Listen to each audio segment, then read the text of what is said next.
Shalom, apa kabar Anda? Saya berharap bahwa kita semua dalam keadaan yang baik-baik saja, oleh karena berkat-berkat Tuhan selalu mengiringi kehidupan kita. Pada saat ini, sebelum saya membagikan kesaksian saya, mari kita sama-sama berdoa.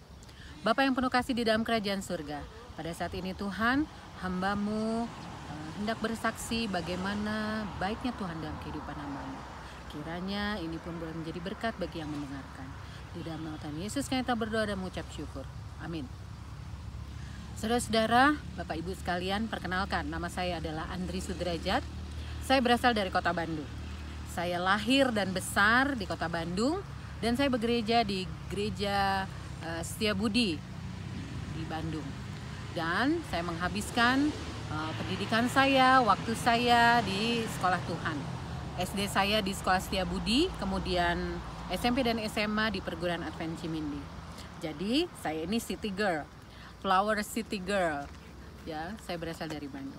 Saudara-saudaraku, pada tahun 2005 saya terpanggil untuk menjadi seorang misionaris, untuk mengikuti program 1 tahun untuk Tuhan dari pergerakan 1000 misionaris yang pada saat itu kampusnya masih berada di Filipina. Di Indonesia belum ada. Sehingga pada tahun 2005 saya dengan 18 orang lainnya berangkat menuju ke Filipina. Kenapa saya mau saksikan ini kepada Anda semua? Ada suatu perubahan yang sangat besar dan visi saya pun berubah dalam kehidupan saya. Tuhan mengajarkan banyak hal dalam kehidupan saya. Ketika saya ditempatkan di sebuah ladang misi yang berada di Filipina bagian tengah, tepatnya di Pulau Leyte, di kota Mahaplak, di desa Unyon. Desa saya itu sangat terpencil. Dan kehidupan mereka, penghasilan mereka adalah sebagai petani kopra. Waktu saya ditempatkan di situ, waktu itu belum ada orang Advent, dan Advent cukup tidak disukai oleh karena mereka selalu mengatakan bahwa kita adalah kelompok Sabadista, orang yang menyucikan hari Sabat dan Yahudi dan menyalibkan Tuhan Yesus. Jadi baru pertama datang sudah rejected. Semua rumah tidak menerima kami untuk tinggal. Sehingga waktu itu kami cari-cari rumah, dapatlah sebuah rumah kebun yang tidak terpakai. Ternyata pemiliknya masih punya saudara orang Advent, sehingga akhirnya kami bertempat di tempat itu. Tidak ada listrik. Kabel hanya melewati depan rumah kami, tapi rumah kami tidak ada listrik. Jadi kami menggunakan aki baterai untuk kami charge setiap seminggu sekali untuk menerangi rumah. Kami hanya bisa pakai itu 2 jam setiap malam, dan 2 jam itu kami pergunakan untuk mengajar Alkitab. Saudara-saudaraku, baru 2 minggu kami tiba di sana, ada satu pemandangan yang luar biasa. Satu hari anak-anak berlarian dan mengatakan putul ulu, putul ulu. Saya pikir ada apa ini? Ternyata mereka mengatakan bahwa ada seseorang yang membawa kepala orang. Waktu kami lari ke desa, ke pintu desa, kami melihat kira-kira umur 18 tahun membawa kepala orang. Lalu dia menebas-nebas dengan parang yang ia bawa, dan dia dengan jengkel dia memukul-mukul kepala itu ke arah tembok. Semua orang ngeri melihat pemandangan itu. Dan saat itu saya bergumul, Tuhan, saya gadis berumur 32 tahun, tidak muda sih. Kemudian partner saya umur 26 tahun, kami perempuan. Kami ditempatkan di satu tempat yang ya seperti itu. Lalu desa situ adalah desa penghasil minuman tuak. Tuak yang diambil dari pohon kelapa. Jadi waktu itu kalau saya di Bandung, kalau saya ingat, kalau ada orang mabuk di angkot, saya akan langsung bilang ini, lalu saya turun. Menghindari orang mabuk, karena bagi saya itu hal yang mengkhawatirkan. Tetapi di sana saya harus bergumul, berjumpa setiap hari dengan orang-orang yang mabuk. Tidak hanya bapak-bapak, orang muda, tetapi juga adalah kadang wanita. Saudara-saudaraku, pada saat itu saya bertanya, Tuhan, kenapa Tuhan tempatkan saya pada satu situasi yang saya pikir tidak menguntungkan buat saya. Saya tidak memiliki HP, karena saya waktu itu bergumul, saya ingin melihat bagaimana Tuhan mau menunjukkan kasih setianya dalam saya. Jadi saya tidak menghubungi selama setahun itu keluarga. Hanya ketika ibu saya ada di ICU. Saudara-saudara, pergumulan demi pergumulan ada datang ketika kami ada di mission field. Tetapi kembali lagi Tuhan selalu membuktikan kepada kehidupan saya. Ketika saya berdoa, Tuhan selalu jawab doa saya. Waktu itu saya tidak tahu menggunakan bahasa Bisaya. Tiba-tiba ketika saya bergumul, Tuhan saya mau untuk mengajar, tapi saya tidak bisa bahasa Bisaya. Tuhan kirimkan seseorang yang bisa bahasa Indonesia, karena dia sudah 8 tahun tinggal di Jakarta, menjadi seorang pembantu, dan dia katakan dia mau ngajari saya. Bayangkan di sebuah pulau terpencil tiba-tiba ada orang bisa bahasa Indonesia yang mau mengajari saya bahasa penduduk setempat. Saudara, 2 hari saya pernah tidak makan. Tetapi ketika saya pergi melawat, saya komitkan diri saya, Tuhan biarlah kalaupun mati, biar saya mati di jalanan aja. Yang penting saya pergi melawat, walaupun pada saat itu 2 hari saya kelaparan. Lalu Tuhan ternyata sediakan beras buat saya. Dan tidak hanya pada hari itu Tuhan sediakan, pada minggu-minggu berikutnya. Saudaraku, ketika saya pulang, saya merasakan sesuatu hal yang berubah dalam kehidupan saya. Ketika dulu saya di Bandung, saya kalau tidak punya uang, saya jarang sekali lari untuk berdoa. Tetapi yang saya pergi adalah pergi ke rumah teman saya, ngutang. Atau saya pergi ke ibu saya untuk menanyakan apakah punya uang untuk bantu saya. Tetapi ketika saya sudah mengalami hal-hal semacam pergumulan di hidup saya mulai tahu caranya berdoa. Saya tidak asing dengan Alkitab. Setiap hari saya dapat. Kenapa? Saya sekolah di sekolah Advent, saya sekolah di sekolah Tuhan. Tetapi esensi daripada kebutuhan saya terhadap Tuhan ternyata masih kabur buat saya pribadi. Jadi setelah pulang dari mission field, saya selalu mengandalkan Tuhan dalam kehidupan saya. Sehingga ketika saya dipanggil kembali pada tahun 2010 untuk kembali melayani sebagai kepala asrama wanita di kampus yang ada di Manado, pergerakan 1000 misionaris, saya pergi. Dan ternyata Tuhan menyediakan jodoh buat saya. Dan 7 tahun saya melayani bersama suami dan 3 anak kami, yaitu Nesha, Aglito, dan Joshua. Akhirnya saya bergumul sama Tuhan. Waktu itu suami saya belum lulus sarjana, tapi kami berdoa bergumul sama Tuhan. Akhirnya Tuhan boleh bantu suami saya lulus sarjana S1. Lalu kemudian setelah 7 tahun kami pulang ke Bandung, dan 3 tahun kami dipanggil untuk menjadi TSPM. Awalnya kami bergumul karena ketika kami pulang ke Bandung, kami ceritanya mau kerja profesional. Kenapa? Karena kami punya 3 anak. Anak-anak kami harus mendapatkan support, kami harus punya tabungan di mana kami harus mendukung pendidikan mereka sampai mereka betul-betul bisa mandiri.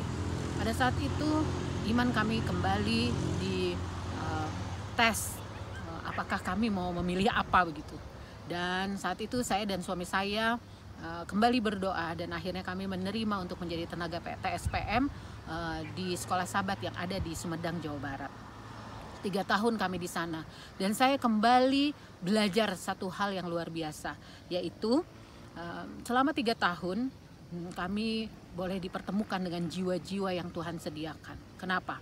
Karena saya percaya jiwa-jiwa itu Tuhan yang bawa.